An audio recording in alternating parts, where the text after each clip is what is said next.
हे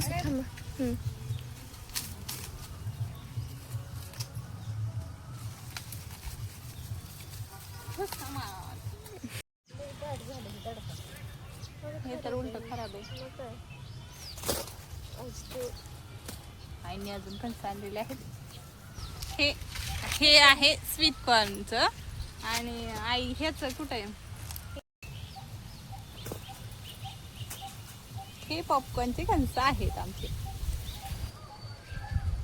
आता मी इथंच बसून त्याचे पाला वगैरे काढून घेतला होता आणि इथंच बसून आम्ही भाजून वगैरे खाणार होतो. कणीस पॉपकॉर्न पण करणार होतो, भुईमुगाच्या शेंगा वगैरे.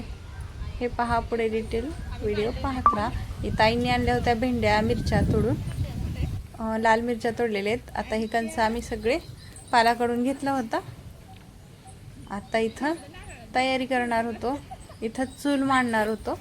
लेकरं येत होते हळूहळू एक एक एक एक. इथं आमच्या गप्पा चालल्या होत्या आईंच्या, माझ्या आणि ह्या भाचीबाई आहेत. इथं मी आता झाडून घेतलं आहे सर्व आणि लेकरांना छोट्या छोट्या काट्या गोळा करायला लावल्या होत्या, कारण की चूल पटकन पेटते छोट्या काट्यांनी. हे पहा, आता मी इथं चूल पेटवून घेणार होते आणि लगेच आईने इकडं कणस सोलून घ्यायला चालू केलं होतं. आणखीन थोडे आणले होते, मग अशी स्वीटकॉर्नचे कणस थोडेच सापडले होते.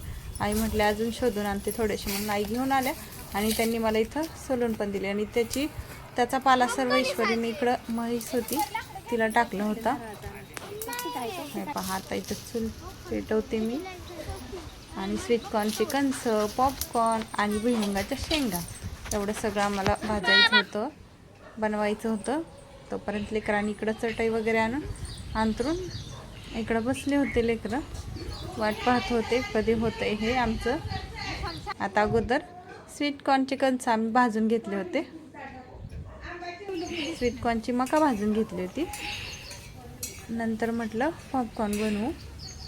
जास्त भांडे कोंडे काय आणले नव्हते इथं, त्यामुळं कोण पातेल्यात घेत होतं, कोण ताटात, जसं भेटेल तसं घेतलं होतं. पातेल्यातच काढली होती मका इकडून. तोपर्यंत ईश्वरी आणि आदितींनी चटई वगैरे आणली होती.